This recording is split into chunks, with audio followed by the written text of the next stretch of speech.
Olá, pessoal! Eu sou a professora Poliana e essa é a nossa aula de bases histológicas do tecido conjuntivo, a terceira parte. Bom, pessoal, vocês têm estudado aí 4 grupos principais de tecidos. O tecido epitelial, que foi visto na aula anterior. O tecido nervoso, que tem relação com a transmissão de impulsos nervosos e será estudado com detalhes na aula de anatomia do sistema nervoso central e periférico. O tecido muscular, que será também estudado junto com a anatomia dos músculos na aula de tecido muscular, de anatomia do sistema muscular. E o tecido conjuntivo, que é um tecido que tem uma grande diversidade de outras células e tecidos sendo originadas a partir dele, com diferentes funções. Talvez seja o tecido mais extenso, o conteúdo mais extenso em histologia. E é o nosso conteúdo da aula de hoje. Bom, quais são as funções desse tecido, do tecido conjuntivo? O tecido conjuntivo tem a função de sustentar. Como? Por exemplo, sempre que eu tenho tecido epitélio, logo abaixo da membrana basal, eu botei um tecido conjuntivo. Esse tecido conjuntivo, ele faz a sustentação, ou seja, dá suporte e nutrição aos epitélios. Lembre-se que os epitélios são avascularizados e não possuem nervos. Então, todo esse suporte aí é oferecido ao sistema esquelético, ou ao epitélio, ao tecido epitelial ou epitélio, desculpe, através do tecido conjuntivo. Segunda função, preenchimento entre os órgãos viscerais, entre um tecido e outro, por exemplo, entre a epiderme e a hipoderme, você tem a derme. Então, ele está ali preenchendo espaços. Terceiro, união entre tecidos ou estruturas pela vascularização, inervação e cicatrização de tecidos lesados. O tecido conjuntivo tem uma célula, o fibroblasto. Quando há necessidade de cicatrização de estruturas, há um aumento dessas células, porque ela possui aí todo um aparato para promover a cicatrização. Sobre a origem embrionária do tecido conjuntivo, ele é um tecido que vai ser originado a partir do folheto médio, ou seja, a partir do mesoderma. É a origem do tecido conjuntivo. E ao contrário do epitélio, o tecido conjuntivo é um tecido que possui muita quantidade de matriz extracelular. Lembram-se que os epitélios, eles são células justapostas com pouca MEC. Aqui a MEC vai ser muito abundante. E uma outra característica bem importante do tecido conjuntivo é que ele vai originar diversos outros tipos de tecido conjuntivo. Quem são exatamente esses tecidos conjuntivos que são originados? O tecido conjuntivo, a primeira classificação dele é tecido conjuntivo propriamente dito. E esse tecido conjuntivo propriamente dito, ele é dividido em tecido conjuntivo frouxo e tecido conjuntivo denso. Mas além dessas duas subdivisões, porque o denso também é dividido em modelado e não modelado, nós temos ainda o tecido adiposo sendo originado a partir do tecido conjuntivo, o tecido ósseo, o tecido cartilaginoso e o tecido conjuntivo hematopoético, que é aquele onde vão ser originadas as células sanguíneas, as células do sangue, é o local de hematopoese. Bom, a respeito do tecido conjuntivo propriamente dito, que é a primeira classificação que a gente tem do tecido conjuntivo. Esse tecido, ele é constituído por células, mas ele também possui o que? Uma matriz extracelular abundante. Na matriz extracelular abundante, nós temos uma característica bem importante. É o que? A alta concentração de água, ou seja, você tem uma alta concentração de substância fundamental. E essa substância fundamental, ela está ali, nela está presente, é possível, né, encontrar proteínas, carboidratos e lipídios. E além dessas proteínas, carboidratos, lipídios e água, na matriz extracelular também há a presença de fibras. Fibras colágenas, fibras elásticas e fibras reticulares, que são representadas pelo colágeno, pela elastina e pela reticulina. O colágeno, ele oferece resistência ao tecido conjuntivo, que é muito importante. A elastina vai conferir elasticidade. E a reticulina, ela atua como um ponto de apoio para o colágeno, sendo constituída de fibras mais finas, que também vão dar resistência e dar suporte ao colágeno. E sobre as células, o que a gente pode falar a respeito das células que constituem o tecido conjuntivo? Então, além de uma matriz extracelular com abundância em água, substância fundamental, proteínas, lipídios, carboidratos e as fibras, colágeno, reticulina e elastina, também tem a presença de células.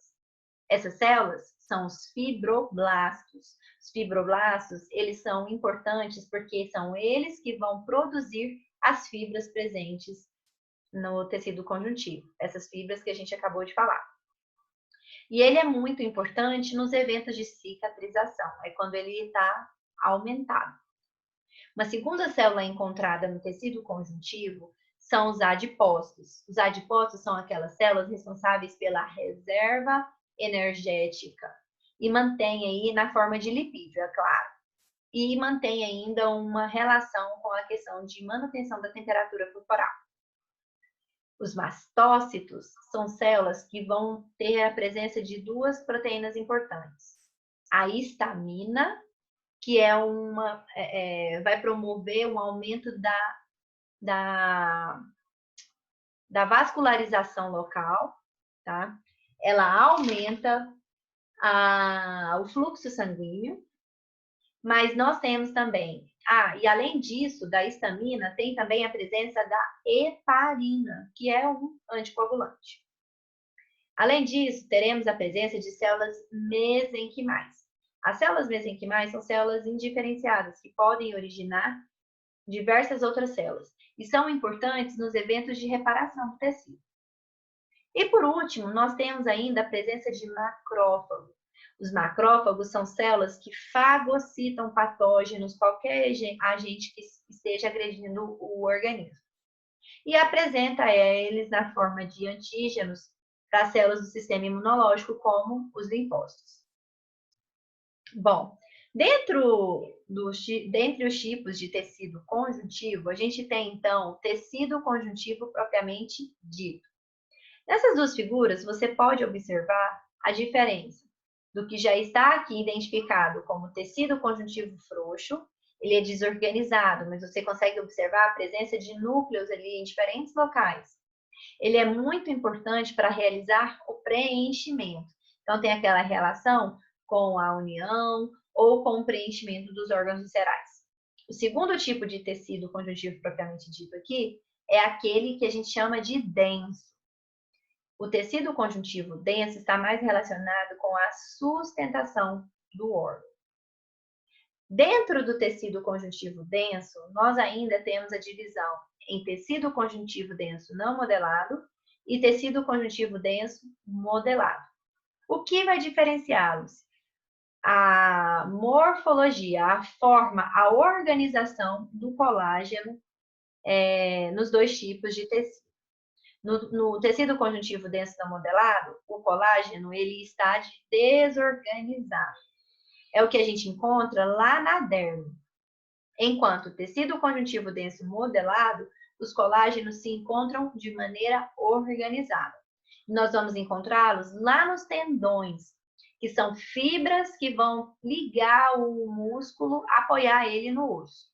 E aí, com isso, ajudar a auxiliar a realização de movimentos.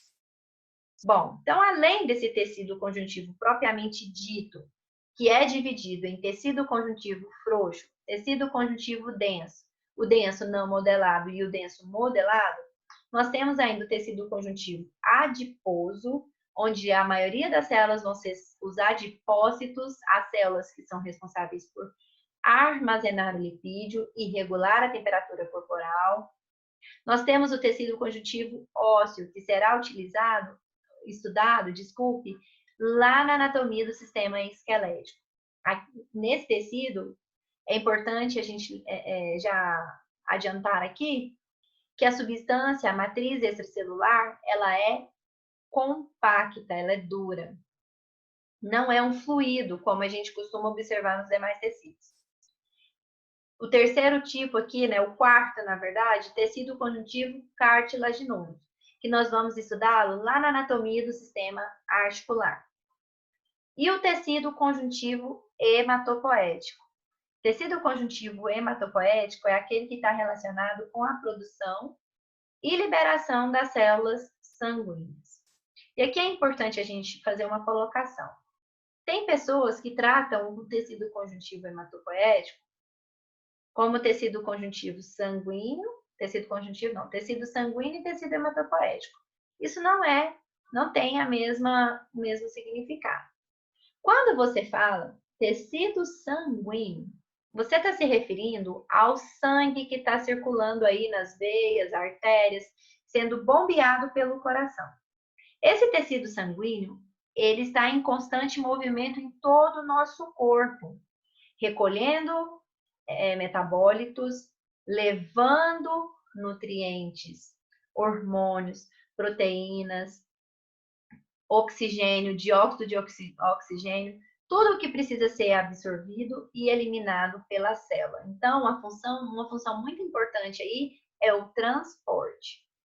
Esse tecido sanguíneo, quando a gente se refere dessa forma, né, nós estamos se referindo ao sangue.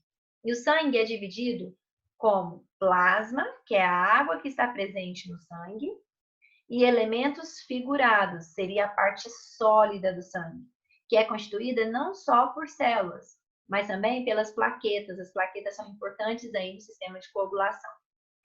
Dentre as células, nós temos os leucócitos, que são representados, ou glóbulos brancos, representados pelos neutrófilos, pelo basófilo, pelo eosinófilo, pelo monócito e pelos linfócitos B e T. Além disso, observa-se a presença dos eritrócitos ou hemácias, que têm a relação com a oxigenação das células corporais. Agora, a segunda denominação que a gente tem é o tecido conjuntivo hematopoético, que é a certa.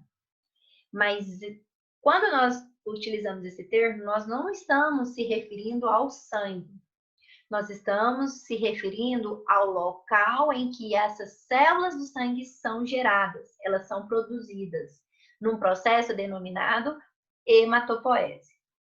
Essa hematopoese, a produção dos glóbulos brancos, dos glóbulos vermelhos, das plaquetas, vai ser realizado no que a gente chama de medula óssea. Quando a gente vê o osso, por exemplo, de vaca, qualquer outro animal, que a gente faz um corte nesse osso, e lá dentro tem aquela massinha amarela que o pessoal chama de tutano, a medula óssea se parece com aquela massinha, mas ela não é amarela, ela é vermelha. E essa medula óssea vai estar presente em diferentes locais do nosso corpo. Dentro de onde? De osso. É possível encontrar ela no osso externo, que é esse osso aqui da caixa, a porção anterior da caixa torácica, que liga as costelas. É possível observar a medula óssea lá no osso do quadril, fazendo função na crista ilíaca, que é essa parte mais alta aqui dos ossos do quadril. É possível também encontrar a medula óssea vermelha na epífise de ossos longos, que nós vamos estudar na aula de sistema esquelético.